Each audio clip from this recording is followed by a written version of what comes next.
Good morning, everyone. How are you all doing? You are all welcome to today's online class. For this lesson, we'll be looking at transitive and intransitive verbs. Transitive and intransitive verbs. But before I proceed, I would like to remind you what a verb is. A verb is a word that expresses an action, occurrence, or state of being.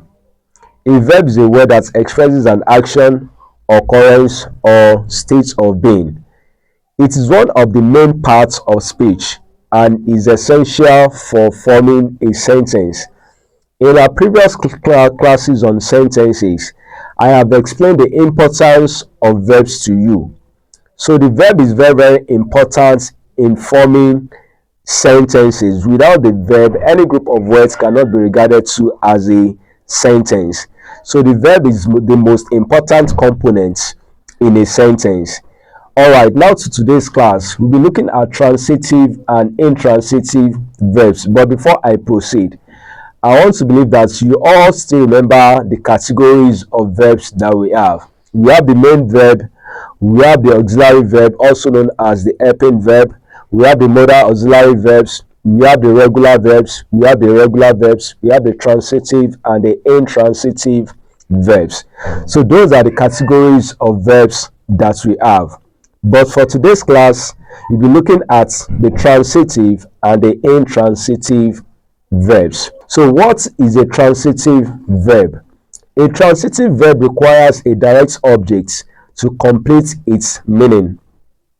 A transitive verb requires a direct object to complete its meaning. So the direct object receives the action of the verb. That is what the transitive verb does. It requires a direct object for the meaning to be complete. So without the objects, the transitive verb is not complete. So the direct object receives the action of the verb. Without the object, the sentence often feels incomplete. So the object is very, very essential. Is a necessity to the transitive verb for the meaning to be complete. So what is the structure of the transitive verb? The structure of the transitive verb is we have the subject followed by the transitive verb and the direct object. So you have subject plus transitive verb plus direct object. That is the structure of a transitive verb. And don't forget, according to the structure, we have the subject. Don't forget that the subject is the doer of the action of the verb, or who or what the sentence is about. That is the subject. The subject is the doer of the action of the verb, or who or what the sentence is about. And the next component or the next element, which is the transitive verb, that is the action word. The action word. A verb is an action word. And the last element, which is the direct object. The direct object receives the action of the verb. So that is the structure of a transitive verb. So let's look at the examples here. The first example, she bought a book. She bought a book. She is the subject in this sentence. Bought is the verb, which is a transitive verb, and it has an object, a book. The second example, he wrote a letter. He wrote a letter. He is the subject. We can as well say John wrote a letter. So he is the subject, wrote is the verb, which is a transitive verb, and a letter is the object. The third example, they played the piano. They played the piano. They is the subject in that sentence. Played is the verb, which is a transitive verb, and the piano is the object that receives the action of the verb. The fourth example, we watched a movie. We watched a movie. We is the subject in that sentence. Watched is a verb, and a movie is an object, direct object. Number 5, the chef prepared a meal. The chef prepared a meal. In this sentence, the chef is the subject, prepared is the verb, a transitive verb, and a meal is the object of the verb. Next category that we are looking at is the intransitive verb. The intransitive verb. So you can say the intransitive verb is the opposite, direct opposite of the transitive verb, whereby the transitive verb requires an object. The intransitive verb does not require an object. So now, what is an intransitive verb? An intransitive verb does not take a direct object. An intransitive verb does not take a direct object. So its meaning is complete without needing something to act upon. Unlike the transitive verb that needs an object to act upon. So what is the structure of an intransitive verb? So what is the structure of an intransitive verb? So the structure of an intransitive verb is just the subject and the verb with other elements without the object. The subject, the verb, and the adjunct. The adjunct SVA. Unlike the transitive verb that we have the component as the structure as SVOA. Subject, verb, object, and adjunct maybe.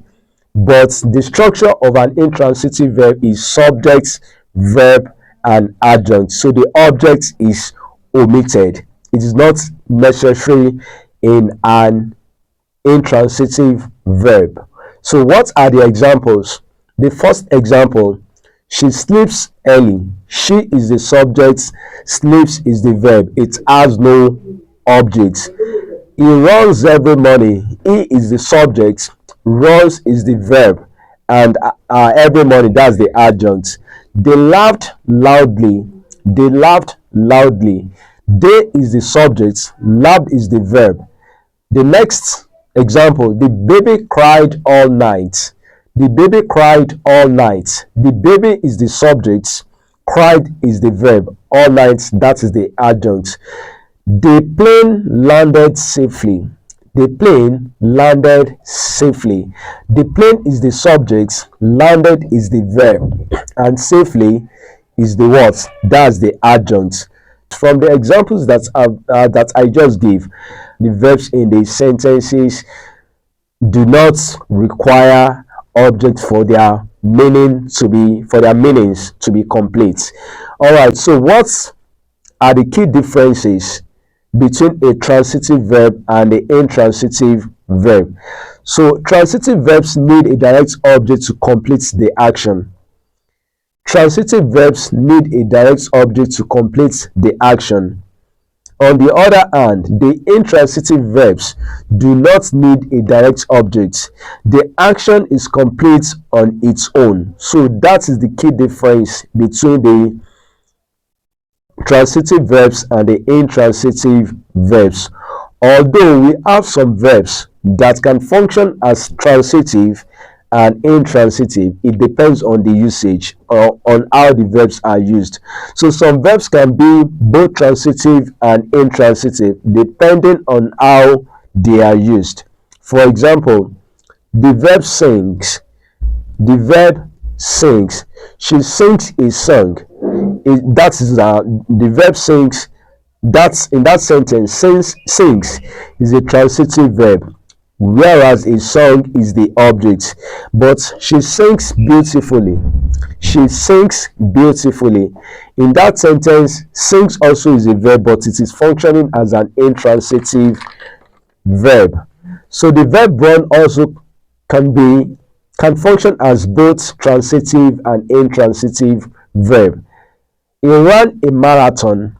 He ran a marathon. Run is the verb functioning as a transitive verb with a marathon being the object. And he ran fast. He ran fast. So in that sentence, run is a verb functioning as an intransitive verb because it has no object. Also, the verb break can function as transitive and intransitive. For example, she broke the glass. She broke the glass. In that sentence, broke is a verb functioning as a transitive verb, having the glass as the object. The glass broke into pieces. The glass broke into pieces. In the second sentence, broke is also a verb functioning as an intransitive because it has no objects. Number 4, they ate pizza for dinner. They ate pizza for dinner. The verb ate is a transitive verb in that sentence, having pizza as the object. And the second example, they ate quickly. They ate quickly. In that sentence also, ate is a verb functioning as an intransitive verb. And the last example, the officer stopped the car. The officer stopped the car. Stopped in that sentence is a transitive verb. The car being the object of the verb stopped. Also, the car stopped suddenly. The car stopped suddenly. Stopped also is a verb, but it is an intransitive verb. It is functioning as an intransitive verb in the second sentence. So don't forget what the transitive verb is. The transitive verb requires a direct object, and the intransitive verb does not require any object for its meaning to be complete. Assignments: use the following verbs to construct meaningful sentences and state if each of the verbs is a transitive verb or an intransitive verb. Let me take the instruction again.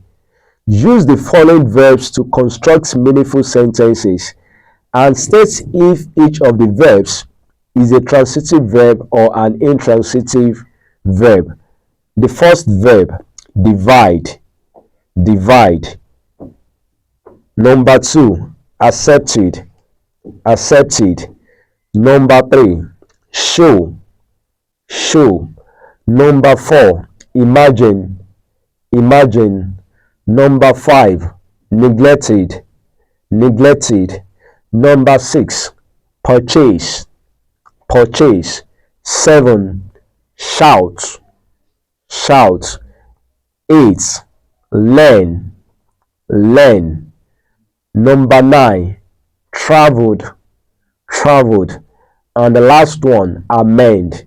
The verb amend. So use those verbs to construct meaningful sentences, and you state if each of the verbs used is a transitive verb or an intransitive verb.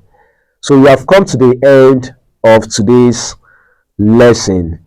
Make sure you go through the notes that you've been given and do your assignments. See you in the next class. Bye.